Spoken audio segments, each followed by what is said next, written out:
All right, up at number 10, we have Ravana. Ravana was a powerful and evil demon king with 20 hands and 10 heads. He was considered the most dreadful creature of the universe, but was one of the very intellectual demons who mastered all the holy scripts of Hindu mythology. He perished at the hands of Rama for abducting Rama's wife, Sita, to marry her.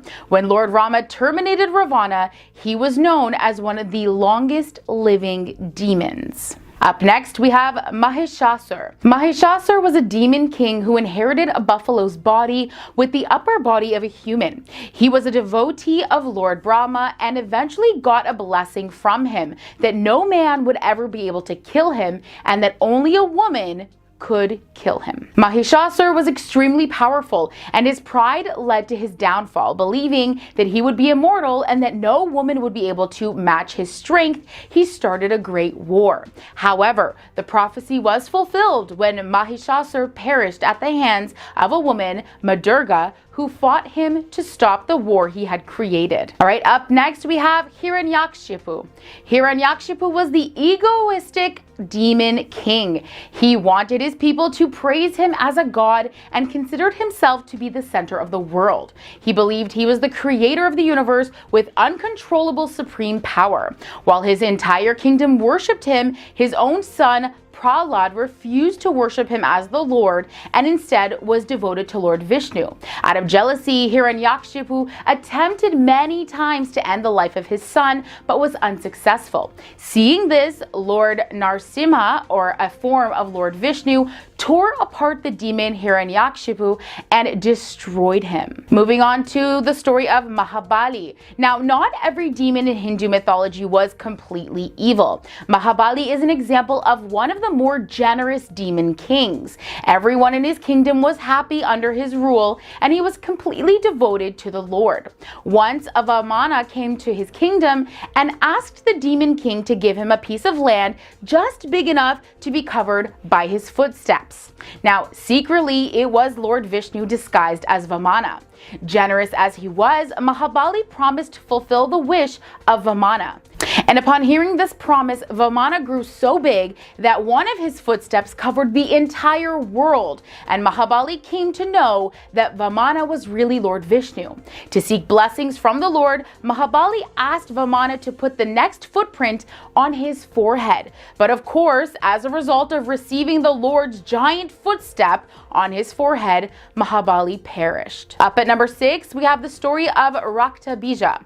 Raktabija was one of the strongest demons who had a very unique blessing that if even one drop of his blood fell on the ground, from that same drop, a duplicate of him would be born. This meant that it was very difficult to defeat or terminate Raktabija, so no one dared to challenge him. Every time Raktabija's duplicate was formed, his power would increase. Now, in a battle with the goddess Durga, Raktabija's blood spilled to the ground and thousands of Raktabija were born. Eventually, the Hindu goddess Kali came forward and pierced the demon, making sure to drink every drop of blood that spilled before it could ever hit the ground, and in essence, terminating him. Now, up at the halfway point in today's video at number 5, we have Narakasura. Narakasura was a demon king ruler disliked by his people because he tortured them. He had once kidnapped around 1,600 women only to torment them for his own pleasure. Soon his people could no longer take the torture and collectively approached the supreme being Krishna for help. Krishna promised that he would fight and terminate the demon king on their behalf. However, Narakasura's life could only end at the hands of a woman. So Krishna and his wife fought the battle against Narakasura, emerging victoriously and destroying Narakasura. And now we come to the story of Kumbhakaran. Hindu demon Kumbhakarna, or the sleeping giant, had an enormous body and was blessed with the ability to sleep for months. But once asleep, waking him was considered tremendously difficult. His brother Ravana, who was also a powerful demon, had kidnapped Rama's wife to marry her. When war broke out between the two, Ravana needed his brother's help to win the war. To wake him from a deep sleep, Ravana had 1,000 elephants walk over Kumbhakaran, waking him in time for battle. Now Kumbhakaran knew that his brother was doing wrong, and for that he tried to convince him to stop, but Ravana would not listen. Out of loyalty, Kumbhakaran fought against Rama for his brother. He destroyed most of Rama's army in the battle, but eventually perished at the hands of Rama. Up next at number 3, we have the story of Tarakasura. Tarakasura was an evil demon king who defeated his challengers and forced them to become his servants. He praised the gods and eventually received their blessings. However, he began to misuse his power and many innocent perished at his hands. As per his blessing from the gods, Tarakasura could only be defeated by the son of Lord Shiva, but at the time, Shiva had no children. However, after Shiva's marriage to Parvati, Kartikeya was born. Kartikeya then fought Tarakasura and destroyed him and all of his brothers. Moving on to the story of Surpanaka. Surpanaka was a wicked demoness and the sister of the demon king Ravana. She was considered very ugly and married to Dushtabudi. Dushtabudi was terribly greedy and wanted Ravana's kingdom. When Ravana heard about his intentions, he destroyed Dushtabudi, leaving Surpanaka a widow. A few years later, she saw Lakshmana and Rama roaming around the forest. She was attracted to them and of course wanted to marry them. However, both of them declined her proposal and she became angry. To try and win their love, she attempted to attack Sita, the wife of Rama, and the sister-in-law of Lakshmana. Because of this, Lakshmana chopped off her nose and Rama declared a battle against her. In the end, Rama emerged victoriously and Surpanaka left alone and in tears. And up at number 1, perhaps one of the most evil demons that I found was Putna. Lord Krishna appeared as a supreme personality on earth to destroy all the demons and protect his devotees. Putna was the demoness who practiced the art of taking the lives of infants through black magic. One day, Putna dressed herself as a beautiful girl and entered the infant Krishna's house to end his life. When Putna entered the room, she took Krishna onto her lap. The wicked demoness had smeared poison on her nipple and pushed it into his mouth, expecting him to die as she fed him. However, her plan failed, and instead, the infant Krishna sucked the life out of her. Eventually, the demoness returned to her normal form and perished, screaming in pain as her body extended up to 12 miles, crashing into trees and the village houses. Starting at number 10, there is Yali. It is portrayed as part lion and part elephant and part horse as well. You'll see Yali sculptures all over South Asia inside of temples, and Yali is believed to have a lot of strength and ferociousness and speed exactly like a lion. Now the legends say that Yali roamed the jungles fearlessly, and that's why it's sculpted at the entrance of temples and homes to keep all sorts of evil forces away. Then we have at number 9, Narasimha. So there's a character by the name of Hiranyakasipu who was an Ashura king that had been given a blessing by Brahma that made him virtually indestructible. He could not die either on earth or in space, nor in fire or water, neither could he die in the day or night, and neither inside or outside of a home or anything, nor he couldn't die by human, animal, or god, or an inanimate object or an animate object. So to kill Hiranyakasipu, the god Vishnu actually took on the form of Narasimha, and he came out to kill him at twilight, which is neither day or night, on the doorstep of a palace, which is neither inside or outside. He used his nails to kill, which is neither an animate or an inanimate object, and he put him on his lap before killing him, which is neither on earth or in space. Pretty smart. Timangila comes in at number 8. Now Timangila is another huge aquatic creature that is mentioned in the Mahabharata. This is a creature that is so massive that it can literally swallow an entire whale. Now it's said that the Timangila could cause turbulence in the entire ocean whenever it goes out to look for food. So maybe that's behind all of these tsunamis and waves, maybe. I don't know. Next up at number 7, Navagunjara. This is a creature that was made from 9 animals. It has a head of a rooster and it's about 3 feet tall. It stands on 3 feet, each of which has an elephant and tiger, deer, and a horse. Now the fourth limb was a raised human arm that carries a lotus. And this creature further had a neck of a peacock, and it has a hump of a camel, and the waist of a lion, and the tail was a tail of a serpent. Whole lot of creatures mashed into one. Just imagine seeing this thing. Here's a popular one, Garuda, at number 6. Garuda literally means eagle, and it has a head and wings of an eagle, of course, and the rest of its body is the body of a man. Now it's known as the king of birds. Now the Garuda has references in several well-known scriptures. It's also the vehicle of the Lord Vishnu, who's one of the gods in the Hindu Holy Trinity. And Garuda is not independently worshipped, but worshipped along with Lord Vishnu. In pictures you'll see Garuda carrying Vishnu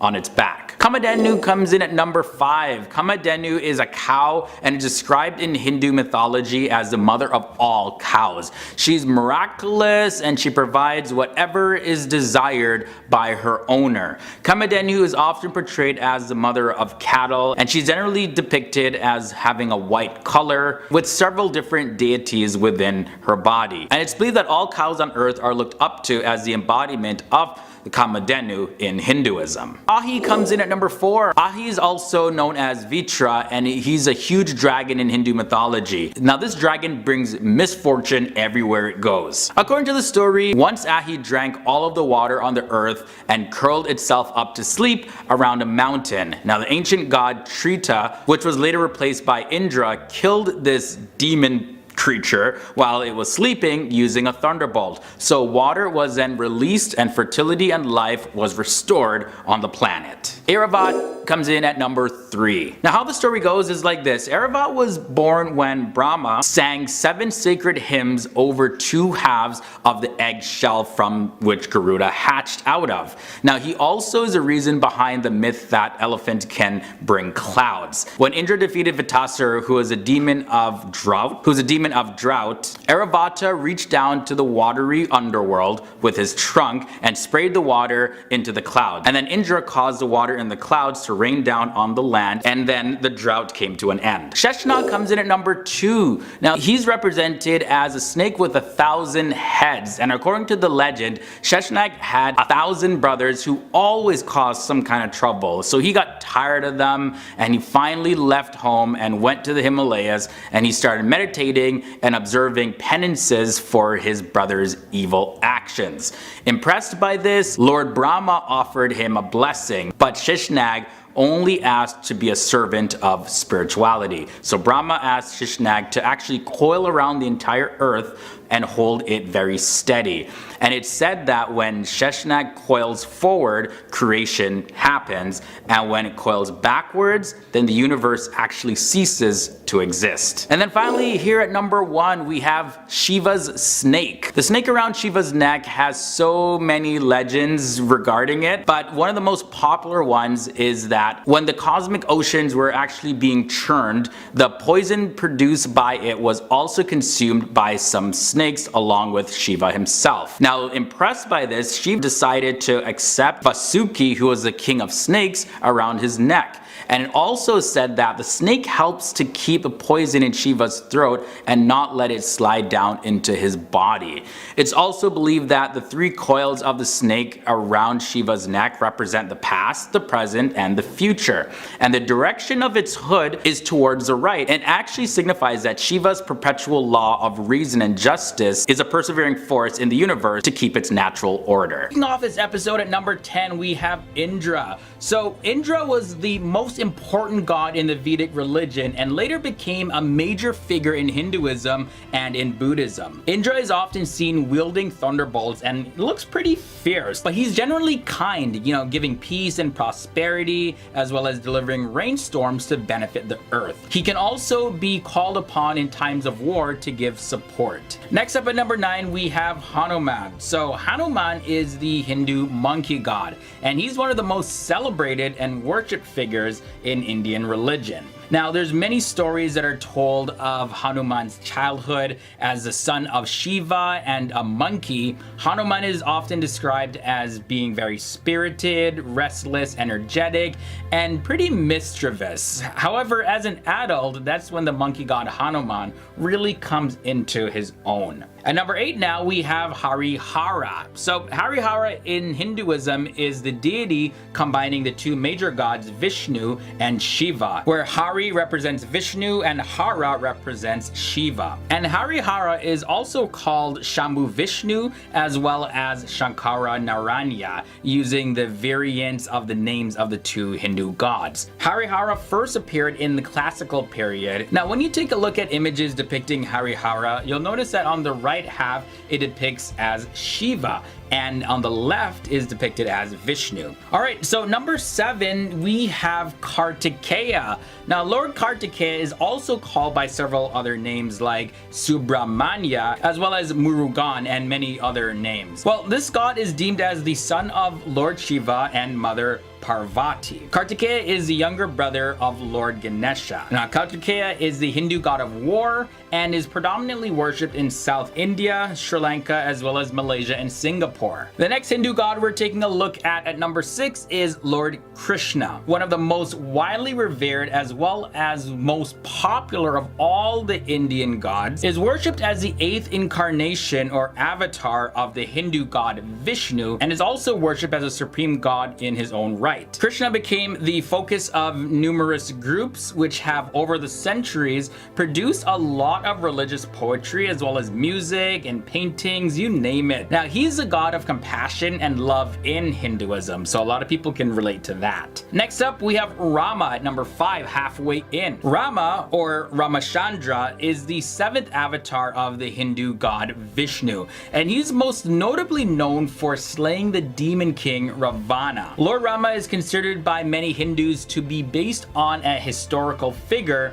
and is probably the most virtuous hero from Hindu mythology, and he along with his wife Sita are an example of true love and devotion inside of a marriage. Ganesha is in the next spot at number 4. So Ganesha, also sometimes is spelled Ganesh without the A at the end, and even sometimes called Ganapati, is the Hindu god with the elephant head. You've seen this before, and he's traditionally worshipped before any major project or business endeavor. 3 gods left, and Vishnu snatches the number 3 spot, and more people follow him than any other of the gods. Now these followers are called Vishnavas, and they worship Vishnu specifically as well as all his other incarnations. Now one thing to note is that Vishnu is part of the Hindu Trinity, which includes Brahma, the creator, Shiva, the destroyer, and Vishnu is known as the preserver. Vishnu is associated with most of the good that happens in the world, as well as acts as a balance to Shiva acting as the destroyer. He acts as a preserver, both creating order and keeping the order. The second most powerful Hindu god is Brahma.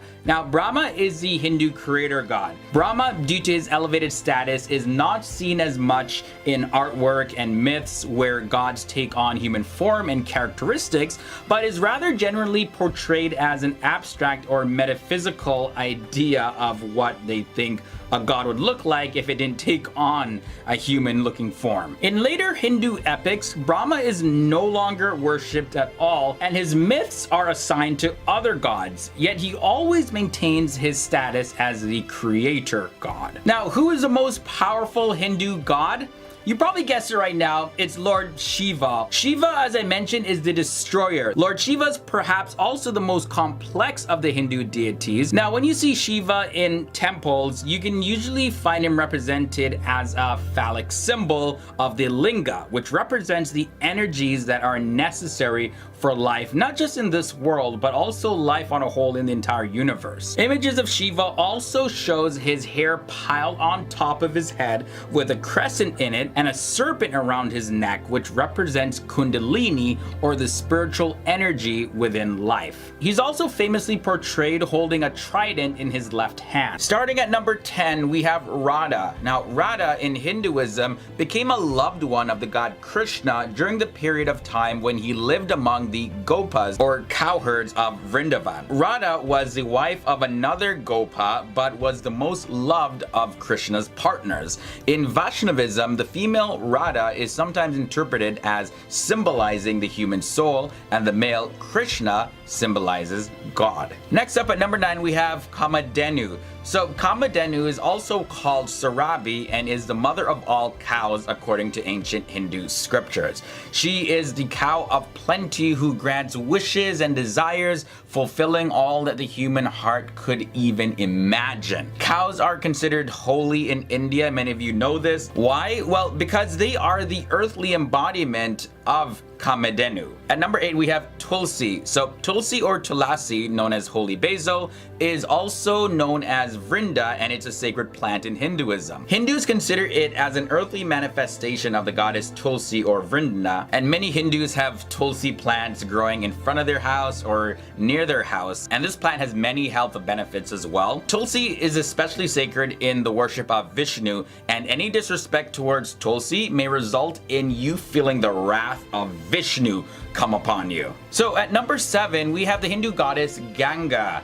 In Hinduism, the river Ganges is considered sacred and is personified as the goddess Ganga. She is worshipped by Hindus who believe that bathing in the river causes the cleansing of sins and helps moksha, which is the liberation from the cycle of life and death. Ganga is depicted with 4 arms and sitting on a crocodile or surrounded by crocodiles. The Hindu goddess coming in at number 6 is the goddess Sita. So Sita is the consort of Lord Rama, who's an incarnation of Vishnu and Krishna, and an avatar of Sri Lakshmi, the Hindu goddess of good character, good fortune, prosperity, success, and happiness.